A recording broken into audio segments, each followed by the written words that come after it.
10 বছর পর আবারও পর্দায় ফিরছে ভারতীয় সিনেমার ইতিহাসের সবচেয়ে সফল ফ্র্যাঞ্চাইজি বাহুবলী। পরিচালক এস রাজামৌলি এবার আনছেন না নতুন গল্প।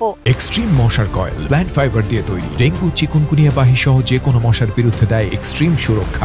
বরং উপহার দিচ্ছেন আগের 2 পর্বের একত্রিত ও উন্নত সংস্করণ, যেখানে যোগ হয়েছে আগে কখনো না দেখা দৃশ্য।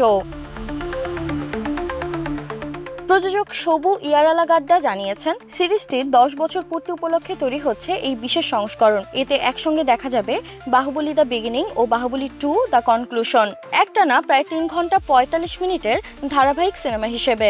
প্রথম ভাগে থাকবে প্রথম পর্বের কাহিনী, বিরতির পর চলবে দ্বিতীয় পর্বের গল্প। সবচেয়ে বড় আকর্ষণ, এবার দেখা যাবে কিছু নতুন দৃশ্য, যেগুলো শুটিংয়ের সময় ধারণ করা হলেও মূল সংস্করণে কেটে বাদ দেওয়া হয়েছিল। রাজামৌলি তখন প্রায় 11 ঘন্টার ফুটেজ ধারণ করেছিলেন, যার কিছু অদেখা মুহূর্ত এবার থাকছে এই সংস্করণে। যদিও নির্মাতারা জানিয়েছেন এটি বাহুবলী 3 নয়, বরং বাহুবলী জগৎকে নতুনভাবে উপস্থাপনের শুরু। ভবিষ্যতে গল্প আরও এগোতে পারে বলেও ইঙ্গিত দিয়েছেন প্রযোজক শোভু। 2015 ও 2017 সালে 2 পর্ব বিশ্বজুড়ে 1800 কোটি রুপিরও বেশি আয় করে রেকর্ড করেছিল। প্রভাস, রানা দাগ্গুবাতি, আনুষ্কা শেঠি, তামান্না ভাটিয়া, রম্মা কৃষ্ণন সহ অন্যান্য তারকারা ছিলেন মূল ভূমিকায়।